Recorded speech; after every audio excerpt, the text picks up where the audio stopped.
The Weapon Plus program began long before mutants or advanced technology appeared. Its origin came during World War II, when the United States military sought a way to counter enemy efforts to create enhanced fighters. This led to the covert initiative known as Project Rebirth, a government operation intended to create a single ideal soldier. The chosen volunteer was Steve Rogers, a frail young man from Brooklyn who had repeatedly failed standard enlistment tests because of chronic illness and lack of strength. Despite his physical limitations, Steve showed unwavering resolve and courage. Dr. Abraham Erskine, the lead scientist of the program, recognized these traits and accepted him for the trial. Steve underwent a carefully planned process that involved a unique serum and targeted radiation using the Vita-Ray chamber. The treatment reshaped his body to the highest limits of human capability, granting exceptional strength, speed, endurance, and reflexes. From this transformation, Steve emerged as Captain America, a strategic fighter carrying an indestructible shield and becoming a powerful symbol of national defense. While the public celebrated a patriotic hero, government officials viewed him as proof that a super soldier could be engineered. This achievement established the foundation for the Weapon Plus initiative, a series of classified experiments intended to create enhanced humans. Within the internal records of that program, Steve was designated Weapon 1, the first successful subject. Later attempts to replicate or surpass his transformation produced increasingly dangerous results, including projects that involved forced augmentation, unstable genetic changes, and cybernetic enhancements. These later experiments often led to severe physical and mental harm to their subjects. Despite the failures, the initial success of Project Rebirth convinced military leaders to continue, ultimately setting the stage for the infamous Weapon X operations that followed.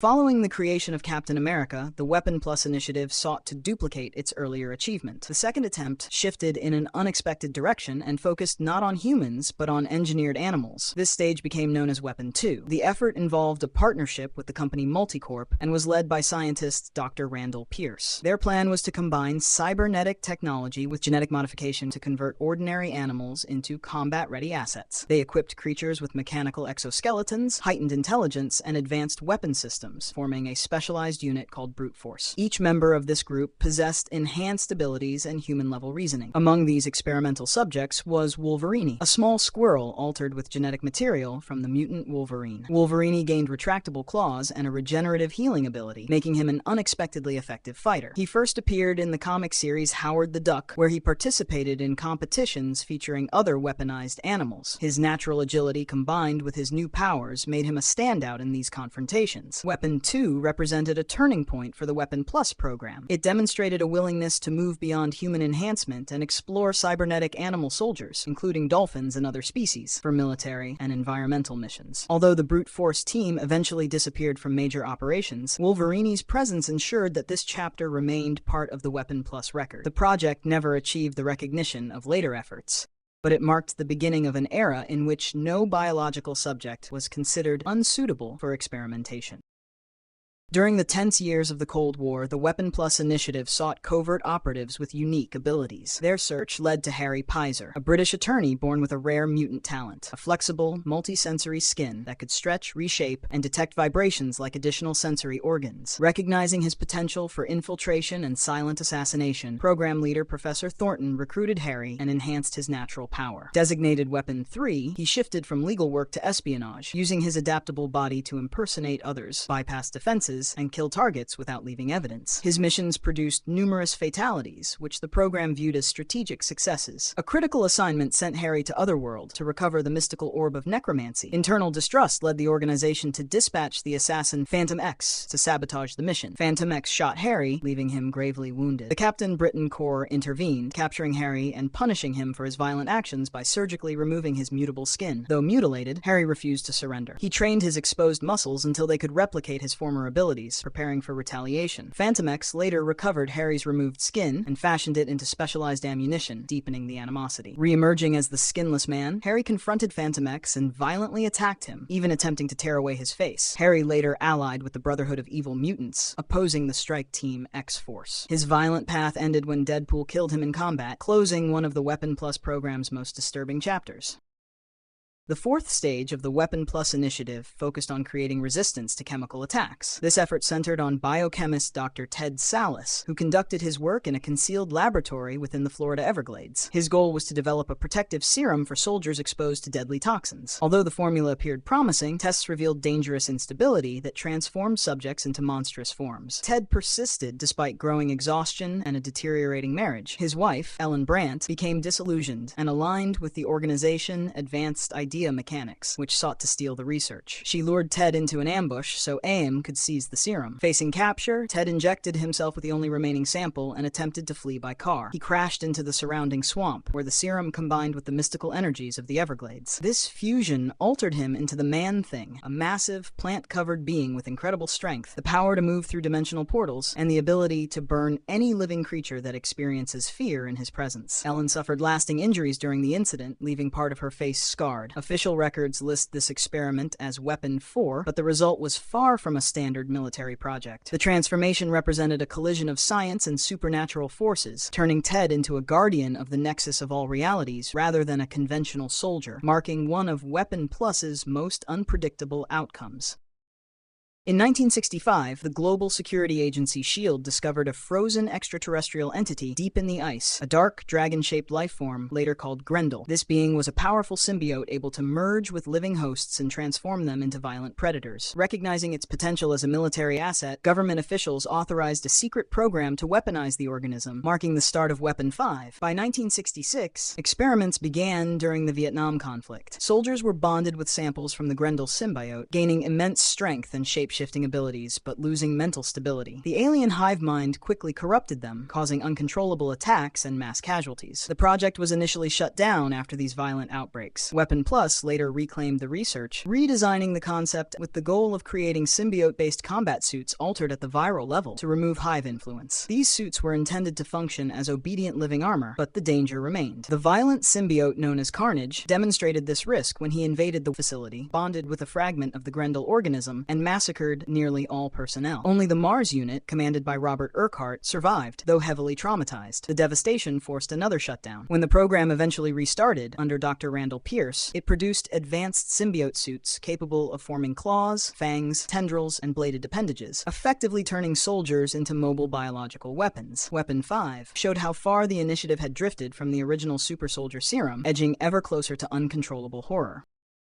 By the late 1960s, the Weapon Plus initiative had already experimented with enhanced soldiers, cybernetic animals, and supernatural creations. Its next step returned to human testing, targeting inmates who lacked the ability to refuse. This phase became known as Weapon 6. Carl Lucas, a Harlem native who spent his youth alongside friends Willis Stryker and Reva Connors, became the key subject. Although Carl had a troubled past, he was not violent. His life changed when Willis planted stolen heroin in his home, leading to a false conviction and imprisonment at Seagate Prison, a facility notorious for brutality. At Seagate, Dr. Noah Burstein, a veteran of the Vietnam War working for the program, selected Carl for an experimental treatment focused on rapid cellular regeneration. The goal was to create a soldier capable of healing from any wound. Carl was restrained and subjected to a chemical infusion and an energy-based procedure that had previously killed other participants. Carl survived, emerging with extraordinary durability and superhuman strength. His skin became nearly unbreakable, able to deflect bullets and resist bladed weapons, while his physical power allowed him to bend metal with ease. Classified internally as Weapon 6, he chose his own identity instead of the program's label, adopting the name Luke Cage. Rather than serving the organization that exploited him, Luke used his new abilities as a hero for hire, dedicating his strength to protecting civilians and confronting crime on his own terms. After Steve Rogers disappeared in the Arctic ice, many believed Captain America was lost. One man, Adam, refused to accept that. Obsessed with the hero's image, he patrolled city streets in a homemade Captain America uniform, often suffering brutal beatings for his efforts. Most saw him as a misguided imitator, but the Weapon Plus organization viewed him as a potential subject. Dr. Younger recruited Adam into the Weapon 7 program, aiming to create a controllable successor. The process involved extreme conditioning, chemical enhancements, and a regenerative healing factor, along with a neural implant that transmitted orders directly into his mind. Adam believed these instructions were the voice of a higher power, convincing him that he served a divine mission rather than a government experiment. Under this manipulation, Adam adopted Captain America's mannerisms, fighting style, and commanding presence, convinced he truly embodied the nation's champion. In reality, he was a fully controlled operative, engineered for obedience. The project reached a climax when Adam was ordered to defend a Weapon Plus facility against both Wolverine and the genuine Captain America. His combat skill and resilience revealed the extent of his forced augmentation. Finally, he received a final directive: destroy the entire laboratory to eliminate all evidence of the program. Adam complied without hesitation, dying in the resulting explosion. Weapon 7 demonstrated how the organization could twist admiration into fanaticism, turning Adam's devotion into a tool of control and ending his life as a disposable creation rather than the hero he longed to be.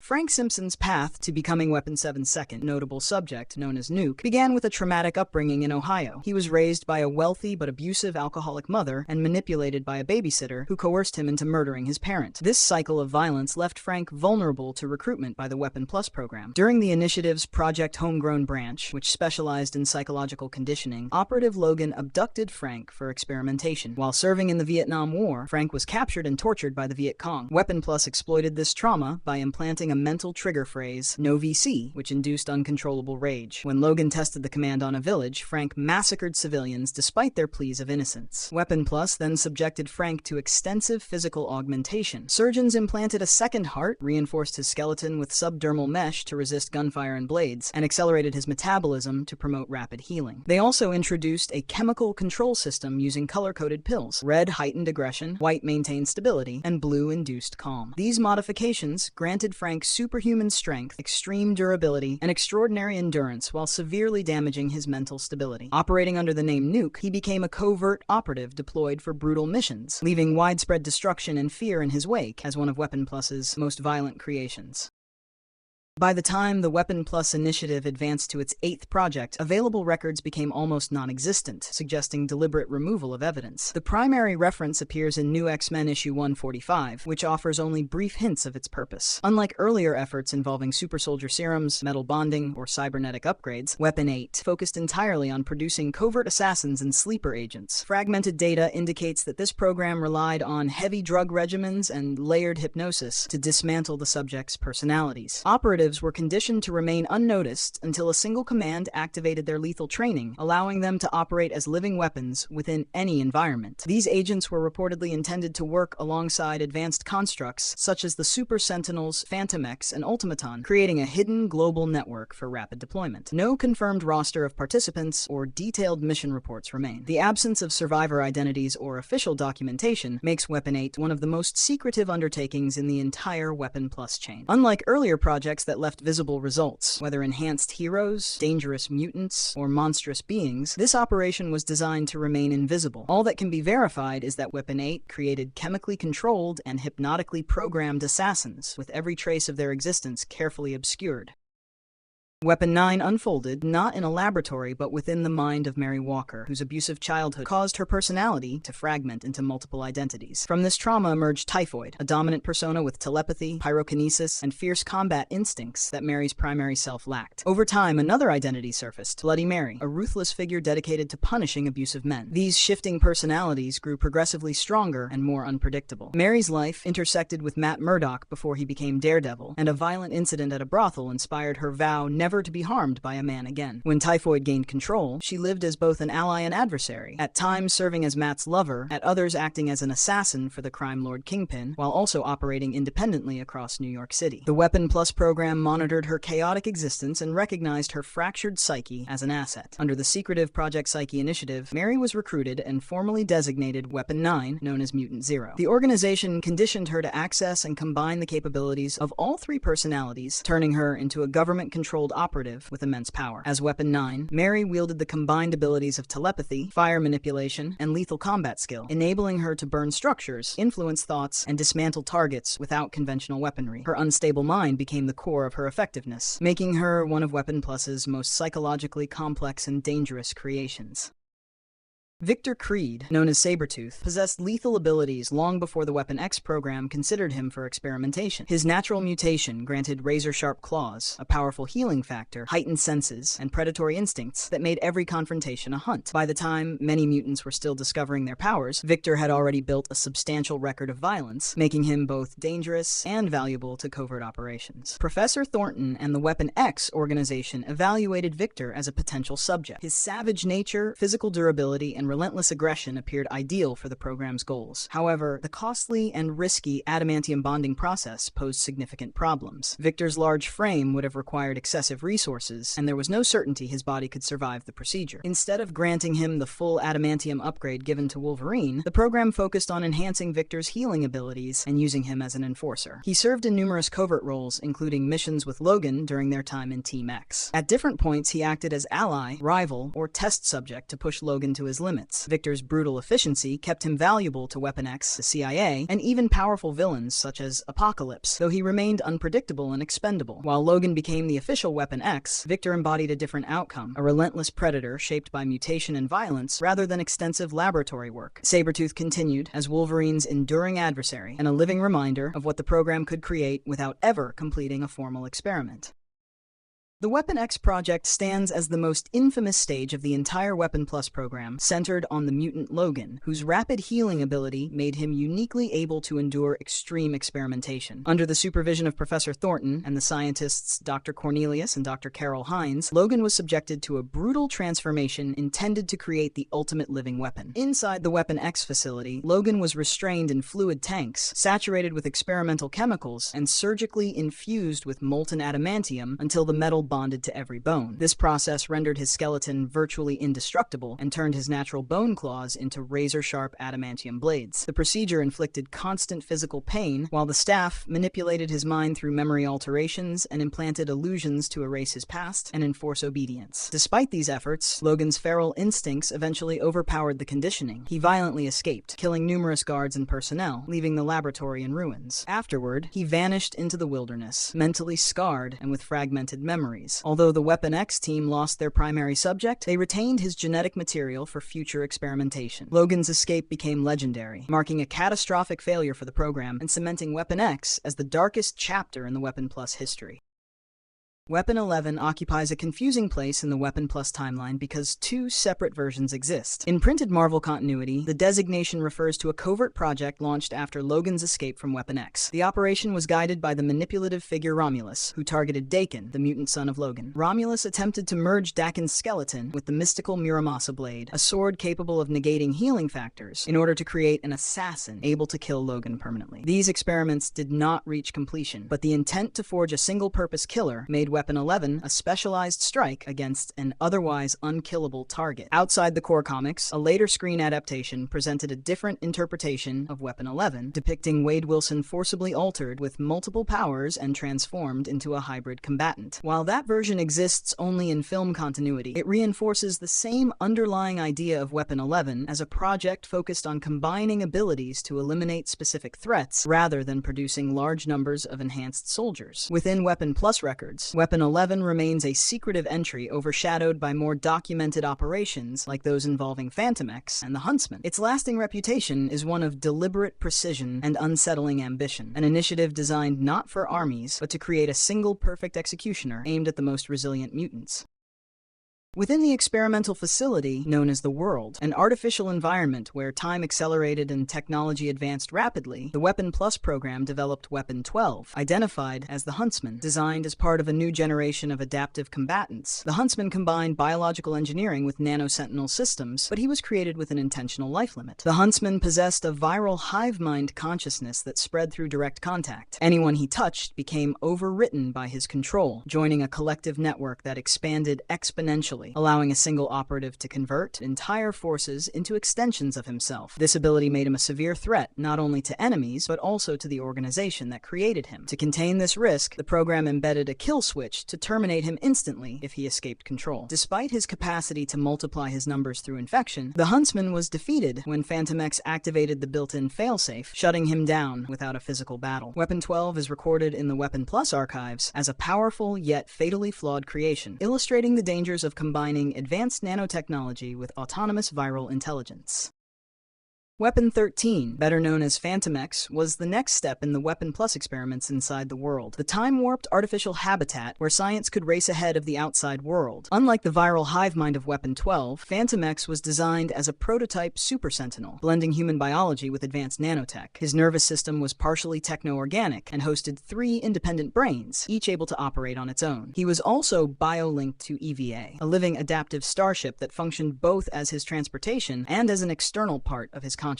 This unique design made Phantom X a master of misdirection and self-deception, abilities that allowed him to project illusions and outthink most opponents. But the plan to unleash him as a sentinel against mutant kind failed almost immediately. Phantom X escaped, named himself, adopted a suave French persona, and chose to ally with mutants instead. His history only grew stranger. After his apparent death, EVA unintentionally cloned 3 distinct bodies, one representing his heroic side, one his ruthless instincts, and one a female counterpart known as Cluster, each embodying a different aspect of his triple brain psychology. Where many Weapon Plus creations became either uncontrollable monsters or forgotten failures, Weapon 13 turned into an unpredictable free agent, stylish and dangerously independent, proving that even the most carefully engineered weapon could rewrite its own purpose.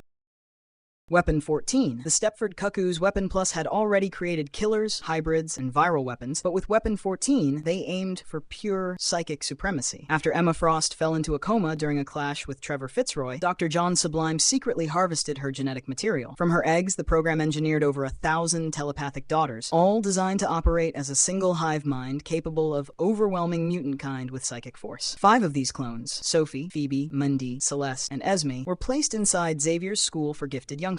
Known collectively as the Stepford Cuckoos, the sisters shared a constant mental link, finishing one another's sentences and amplifying each other's powers. United, they could project illusions, rewrite memories, induce sleep paralysis, and even rival the most formidable telepaths in the Marvel Universe. Yet, they weren't just weapons. The Cuckoos struggled with their own identities, sometimes following Emma Frost as a mentor, and other times rebelling outright. Tragedy eventually reduced the group from 5 to 3, but their abilities and their unsettling origins remained a lasting testament to Weapon Plus's willingness to mass-produce living, thinking weapons. Even as members of the X-Men, the Stepford Cuckoos carry the shadow of their creation, a hive mind born in a lab to conquer the minds of mutants everywhere. Weapon 15. Ultimaton. Deep inside the world, Project Weapon 15 set out to create the ultimate Sentinel-human hybrid. The result was Ultimaton, a super soldier raised entirely in an artificial environment with one programmed purpose: exterminate mutant kind. Accelerated evolution and relentless conditioning made Ultimaton a living war machine. He could fly, unleash devastating electromagnetic blasts, and endure punishment that would crush most mutants. His strength and stamina seemed limitless, a prototype for future warfare. But even perfection can't be fully controlled. When AIM attempted to reclaim technology Weapon Plus had stolen, Ultimaton was activated and proved terrifyingly effective. He annihilated AIM agents with ease, a demonstration of why the program hailed him as its greatest achievement. The mission brought him into direct conflict with Wolverine aboard a space station. Their fight ended not with a clean victory, but with Wolverine destroying the entire facility, bringing Ultimaton down with it. In his final moments, Ultimaton uttered a haunting line: "I could have been a painter." That single sentence revealed an unexpected spark of humanity inside a being engineered only to kill, a brief glimpse of the individuality Weapon Plus had tried to erase.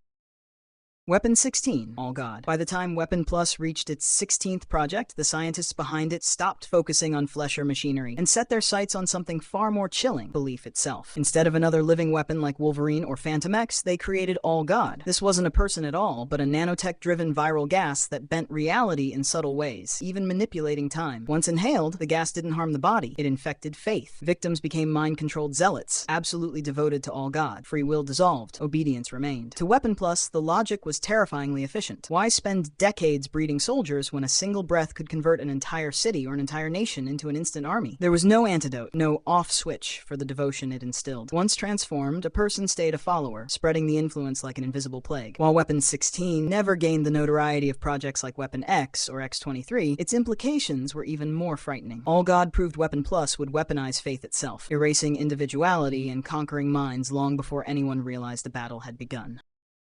Weapon 23, X-23, Laura Kinney. When Weapon Plus failed to recreate Wolverine from his degraded DNA, their scientists tried a different approach: cloning. Lead geneticist Dr. Sarah Kinney proposed using only Wolverine's X chromosome to create a female clone. After 22 failed embryos, the 23rd survived. Weapon 23. Sarah carried the embryo herself and gave birth under the program's constant surveillance. For 7 years, Laura lived like a lab specimen before the real torment began. The staff forced radiation exposure to activate her mutant gene. When her claws emerged, they were surgically removed, coated in adamantium, and re-implanted without anesthesia. Dr. Xander Rice added a final layer of control, a trigger scent that sent Laura into an uncontrollable killing frenzy on contact. Deployed as a silent assassin, she became the perfect weapon: healing factor, unbreakable claws, and absolute obedience. But Sarah Kinney saw her as more than property. She planned their escape and left Laura a heartfelt letter and directions to the Xavier Institute. Before they could flee, Rice used the trigger scent against them. In a haze of manipulated rage, Laura killed her own mother, who, dying, whispered her real name and gave her the proof of her origins. X-23's file stands among Weapon Plus's darkest. Raised in pain, conditioned through chemical control, and scarred by a murder she never chose, Laura Kinney ultimately defied the program, forging her own identity and future as a hero rather than a weapon.